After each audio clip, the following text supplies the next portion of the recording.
আসসালামু আলাইকুম এভরিওয়ান, আপনাদের মাঝে আবার নিয়ে আসলাম ঝামেলা রানী গল্পের 3 নম্বর পার্ট। তো বেশি কথা না বলে গল্পটা শুরু করা যাক। পুরো বাড়ি খুঁজে অসীমকে আর পাওয়া যায় না, ভোজপাতির নেই, উবে গেছে। ফোনে কল করলো, ফোন বন্ধ বলছে, কেউ দেখেনি, কোথাও গেছে। ভীষণ পরিমাণে রেগে আছেন আকাশের বাবা আমজাদ শেখ। ছোট ছেলেকে এই মুহূর্তে সামনে পেলে জীবন্ত চিবিয়ে খেতেন। এই ছেলের যন্ত্রণা বাড়ি কেউ শান্তিতে থাকতে পারছে না। বড় ভাইয়ের বিয়ের পরের দিন ভাবিকে বক্সের ভিতর দুটো ব্যাঙ রেখে প্যাকিং করে গিফট করেছিল। গিফট খুলে বড় বড় দুটো ব্যাঙ দেখে ভয়ে অজ্ঞান হয়ে গিয়েছিল মিলা।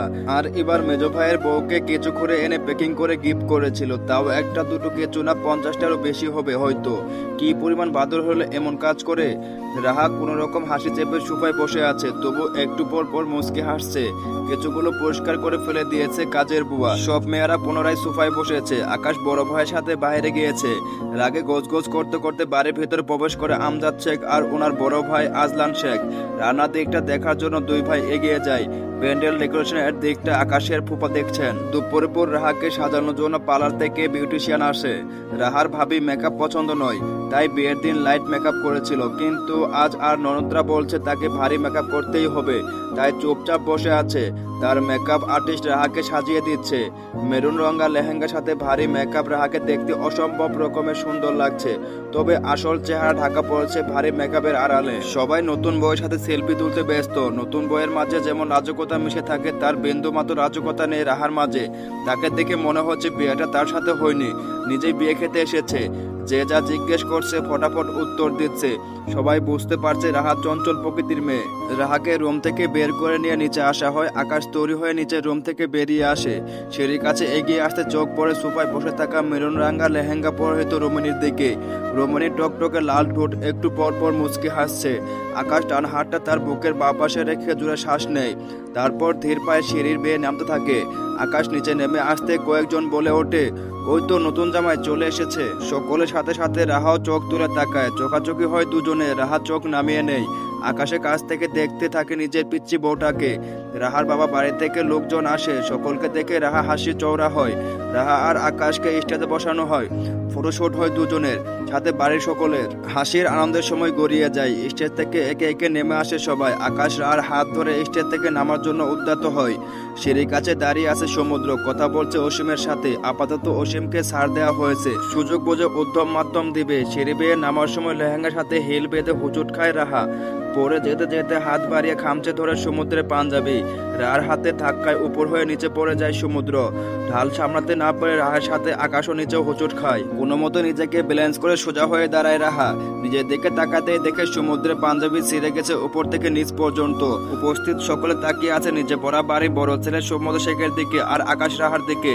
কয়েকজন দৌড়ে এসে সমুদ্রকে টেনে দাঁড় করায়। সোজা হয়ে দাঁড়াতে পাঞ্জাবি ছেড়ে যাওয়া অংশটুকু নিচে ঝুলে পড়ে, যা দেখে ফিক করে হেসে ওঠে অসীম। ওর সাথে যোগ দেয় আরো অনেকে। এমন একটা কাণ্ড ঘটিয়ে রাহা অনুতপ্ত না হয়ে মুখ লুকিয়ে হাসে। আকাশ দেখতে পায় ওর পিচ্চিবু অঘটন ঘটিয়ে মুসকি মুসকি হাসছে। অসীম বড় ভাইয়ের পিছনে দাঁড়ায় পাঞ্জাবি ছেঁড়া ঝুলে থাকা অংশটুকু হাত দিয়ে তুলে পিঠের সাথে ধরে বলে, ভাবি তো দারুণ কাজ করলো, ভাসুরে মান সম্মান খেয়ে দিল এক থাবায়। অসীমের এমন কথা শুনে হো করে হাসতে শুরু করলো অনেকেই। রাহা জোরে হাসতে যাবে তার আগে আকাশ হাত দিয়ে চেপে ধরে রাহার মুখ। কানের কাছে মুখ নিয়ে বলে, হাসছো কেন, চুপচাপ থাকো, সবাই পচা বলবে। রাহা আকাশের হাত ছড়ানোর জন্য ছটফট করতে লাগলো। হাসবে না, একদম চুপচাপ দাঁড়াও বলে মুখ থেকে হাত সরিয়ে নেই। সমুদ্র এদিক ওদিক তাকিয়ে দেখে সবাই ওর দিকে তাকিয়ে হাসছে। ওর বউটাও হি হি করে হাসছে, সে সাথে কাজিন মহল আর বেয়ানগুলো। ঘাড় ঘুরিয়ে পিছনে ছিঁড়ে যাওয়া পাঞ্জাবি দেখার চেষ্টা করে সেরা অংশটুকু অসীম ভাইয়ের হাতে ধরিয়ে দেয়। রাহার হাত ধরে বড় ভাইয়ের সামনে এসে দাঁড়ায় আকাশ। রাহা অনুতাপের সুরে বলে, সরি ভাইয়া, আমি বুঝতে পারিনি। না না না, ঠিক আছে, সমস্যা নেই। আকাশ রাহার হাত ছেড়ে নিজুমের দিকে তাকিয়ে বলে, নিজুম, ওকে নিয়ে ভিতরে যা। ভাইয়ের কথা মতো রাহার হাত ধরে ভিতরের দিকে এগিয়ে যায়। সাথে বাড়ির বাকি মেয়েরা আর রাহার কাজিনরাও যায়। ভিতরে যেতে যেতে মুচকি মুচকি হাসে রাহা। নিজের বাড়িতে থাকলে এমন পরিস্থিতিতে গড়াগড়ি করতে হাসতো। আকাশ ভাইয়ের দিকে তাকিয়ে মনে মনে বলে, কাল রাতে সালাম করতে যেতে নিজের থপাস করে পড়লো। সকালে ঘুম থেকে উঠে আবুল তাবুল বকলো। কেঁচো দেখে ভয় পেয়ে অন্যদের শরীরের উপর ছুঁড়ে মারলো। আর এখন ভাসুরের পাঞ্জাবি ঝোলঝোলা করে দিল। হোঁচট খেয়েছে ভালো কথা, ভাইয়ার পিঠে থাপা বসাতে হলো। আমার বেচারা ভাইয়াটার কি অবস্থা করেছে। ভাইয়া পাশে দাঁড়িয়ে বলে, ব্যথা পেয়েছো ভাইয়া? না, আমি ঠিক আছি। পাশ থেকে আকাশের বন্ধু বলে, ভাইয়া তোর বউ এটা কি করলো, ঠিকভাবে দেখতেই পারলাম না। কেন দেখতে পাসনি? অন্যদিকে তাকিয়েছিলাম তো। আচ্ছা রাহাকে আবার ডাকি, তুই ভাইয়ার জায়গায় দাঁড়িয়ে থাকবি, তাহলে ভালোভাবে ফিল করতে পারবি। না ভাই দরকার নেই। সমুদ্র বাড়ির ভিতর এগিয়ে যায়।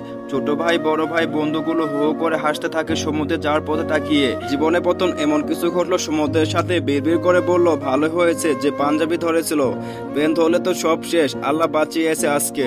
আকাশে পালা এবার শ্বশুর বাড়ি যাওয়া, সব গোছগাছ হয়ে গেছে, একটু পরে বের হবে শ্বশুর বাড়ি যাওয়ার জন্য। আকাশ বড় ভাই আর ফ্রেন্ডদের সাথে কথা বলছে বাড়ির বাইরে দাঁড়িয়ে। রাহা সোফায় বসে আছে, ওর দিকে ঘুরে দাঁড়িয়ে আছে অনেকেই। অসীম রাহার কাজিনদের পাশে গিয়ে দাঁড়ার ভদ্র ছেলের মতো সালাম দিয়ে ঢং করে বলে, বিয়ানরা সকলে কেমন আছেন? মেয়েগুলো ঢং করে বলে, আমরা সবাই ভালো আছি, আপনি কেমন আছেন বিয়ান মশাই? এতক্ষণ ভালোই ছিলাম, কেন এখন ভালো নেই? আপনার সাক্ষাৎ পেয়ে এখন আর ভালো আছি। সকলে একসাথে বলে, ও তো বিয়ান সাহেবারা এখানে দাঁড়িয়ে থাকবেন নাকি আমার সাথে যাবেন? আপনার সাথে কেন যাব বিআই মশাই? আমাদের বাড়িতে এসেছেন, আপনারা তো সেভাবে আপ্যায়ন করা হলো না। আমার সাথে চলুন, আপনাদের জন্য সারপ্রাইজ রেডি করে রেখেছি সেই কখন থেকে, সময়ের অভাবে বলতে পারছি না। কি সারপ্রাইজ বিআই মশাই? গেলেই দেখতে পাবেন, বলে দিলে তো আর সারপ্রাইজ রইলো কোথায়? তাও ঠিক, তাহলে চলুন আমার সাথে। আচ্ছা চলুন। রাহার মামাতো ফুফাতো আর বড় ভাইয়ের শালি মিলিয়ে 5 জন মেয়ে, সকলের বয়স 15 থেকে 20 বছরের মধ্যে, আর অসীমের বয়স 21 বছর। 5 জনকে একসাথে নিয়ে বাড়ির বাইরে বেরিয়ে আসে। 5 জনের জন্য কি প্ল্যান তৈরি করে রেখেছে এই হাড়বজ্জাত ছেলে অসীম, কারো ধারণাতে নেই। এর মাথায় সব সময় শয়তানের বুদ্ধি কিলবিল করে, সব সময় ওর পিছনে লাগবে। কিন্তু এ যাত্রায় বেঁচে যায় 5 জন মেয়ে। অসীম যে নিজের সাথে করে রাহা কাজিনদের নিয়ে যাচ্ছে, এই দৃশ্য নজরে আসে আকাশের। আকাশ অসীমের সাথে মেয়েগুলোকে দেখে বুঝতে পেরেছে ওই হাড়বজ্জাত ভাই কিছু একটা প্ল্যান করেছে এই মেয়েগুলোকে শায়েস্তা করার জন্য। বিয়ের দিন বিয়ের গেটে এই মেয়েগুলোই অসীমকে মরিচ দেওয়ার মিষ্টি খাইয়েছিল, মিষ্টি মিষ্টি কথা বলে। তার ওই প্রতিশোধ নেওয়ার জন্য যে অসীম কোনো প্ল্যান করেছে বোঝা শেষ আকাশের। দ্রুত অসীমের দিকে যায় আর বলে, অসীম কই যাস? এদিকে আয়। ভাইয়ের ডাক শুনে ভাইয়ের দিকে তাকাই, এদিকে আয়। আসছি ভাইয়া, 5 মিনিট। 1 মিনিটও না, তাড়াতাড়ি আয়। আপনারা সবাই ভেতরে যান। হ্যাঁ। 5 জন সম্মতি দিয়ে ভিতরের দিকে আগায়। অসীম বুঝতে পারে ওর ভাইয়া ইচ্ছে করেই মেয়েগুলোকে ওর হাত থেকে বাঁচিয়ে দিল। ওর প্ল্যান যে বুঝতে পেরেছে আকাশ, এটা বুঝতে দিলে চলবে না।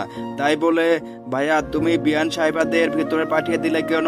তাদেরকে আমি সারপ্রাইজ দিতে চেয়েছিলাম তো। তুই কি সারপ্রাইজ দিতে চাইছিলি সেটা খুব ভালো করে জানি আমি। এবার কিছু নাকি ব্যাংক প্যাকিং করে গিফট দিতে চাইছিলি।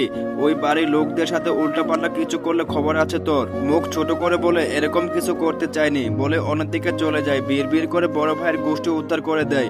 সবকিছু চুকে এবার পালা আকাশের শ্বশুর বাড়ি যাওয়া। বাড়ির ভিতর থেকে বেরিয়ে আসে সবাই। রাহার মুখ খুশিতে চকচক করছে, বাবার বাড়ি যাবে বলে কথা। সকলে কাছ থেকে বিদায় নিয়ে গাড়ির দিকে এগিয়ে যায় আকাশ ও রাহা। ওদের থেকে আরো অনেকে এগিয়ে যাচ্ছে। হঠাৎ রাহা একজনের লেহেঙ্গাতে পাড়া দিয়ে ধরে, না দেখেই মেয়েটির সামনের দিকে পা বাড়াতেই হুমড়ি খেয়ে পড়ে সামনের দিকে। আর সামনে যারা দাঁড়িয়েছিল তারাও মেয়েটির ধাক্কায় উপর হয়ে পড়ে যায়। মুহূর্তে কি থেকে কি ঘটে গেল বুঝতেই পারলো না কেউ। অঘটন ঘটিয়ে চোরের মতো চোখ মুখ বানিয়ে দাঁড়িয়ে রইল রাহা। ওর কি দোষ? মেয়েটা তো ওর সামনে চলে এসেছিল। ও কি ইচ্ছে করে পাড়া দিয়েছিল নাকি? কয়েকজন এসে টেনে দাঁড় করায় সবাইকে। এক একজনের ড্রেস এলোমেলো হয়ে খুলে যাওয়া জোগাড়। আকাশ রাহার মুখের দিকে তাকায়। আকাশে বোঝা শেষ এই অঘটনকারী ঘটিয়েছে। এর চোখ মুখ তাই বলছে। আজলান শেখ বলে, তোমরা বললে কিভাবে? নীরা ধাক্কা দিয়েছে। নীরা বলে, আমার লেহেঙ্গায় কে যেন পাড়া দিয়ে ধরেছিল তাই পড়ে গেছে। আজলান শেখ কিছুটা রাগী সুরে বলে, কে পাড়া দিয়েছে? আজলান শেখ ভাবছে এই কাজ অসীম করেছে, কারণ ওই সব উদ্ভট কাজ অসীম ছাড়া আর কেউ করে না। শুধু যে উনি ভাবছে তেমন নয়, আরো অনেকেই এটাই ভেবেছে অসীম করেছে এমন। সকলে রেগে অসীমের দিকে তাকায়। ভাইয়ের পাশে দাঁড়িয়ে থাকা অসীম সকলের দিকে তাকিয়ে বলে, তোমরা সবাই এভাবে তাকিয়ে আছো কেন? আমি পাড়া দেইনি নীরার ড্রেসে। নীরা তেরে এসে বলে, তুই করেছিস আমি জানি, একদম আমার কাছে আসবি না বলছি। আমার ঠেকা পড়েছে তোর ওই 2 টাকার লেহেঙ্গায় পাড়া দেওয়ার। আমি ফেললে তোকে এভাবেই ফেলতাম না, গোবর দেয়া পানিতে চুবাতাম ঘাড়ে ধরে। বলে দূরে চলে যায়। নীরা অসীমের পিছন পিছন যে আর বকাবকি শুরু করে। আমজাদ শেখ নিজের সুপুত্রকে পিছন থেকে বকতে থাকেন, এই ছেলে ছোট বড় কাউকে শান্তি দেয় না। আকাশ রাহার দিকে তাকিয়ে রইল। যে দোষ করলো সে বেঁচে গেল, আর যে কিছু করলো না সে সকলের কাছে শিকার হয়ে গেল। গাড়িতে উঠে বসে আকাশ, পাশে বসে রাহা। আস্তে ধীরে রাহার বাবার বাড়ির সকলে আকাশদের বাড়ি থেকে বেরিয়ে যায়। গাড়ি প্রবেশ করে রাহাদের বাড়িতে। গাড়ি থেকে নেমে আকাশকে রেখে বাড়ির ভেতর চলে যায় রাহা। হা করে তাকিয়ে রইল আকাশ। রাহার বড় ভাই রিশাদ আকাশকে বাড়ির ভেতরে নিয়ে আসে, সাথে সকল গেস্ট প্রবেশ করে। রাহাকে একা ভেতরে আসতে দেখে রাহার মা, দাদি, মামি, ফুফি সকলে অবাক হয়ে তাকিয়ে আছে। একটু পরে রিশাদ আকাশকে নিয়ে ভিতরে প্রবেশ করে। রাহা আগে চলে আসায় রাহার দাদি রাহাকে বলে, কিরে তুই জামাই রেখে ঢ্যাং ঢ্যাং করতে করতে আগে আগে চলে আসলি কেন? চলবে তো, গল্পটা কেমন লাগলো অবশ্যই জানাবেন। আর হ্যাঁ, পরবর্তী পার্টটা সবার আগে পাওয়ার জন্য অবশ্যই সাবস্ক্রাইব করে দেবেন। সবাইকে ধন্যবাদ।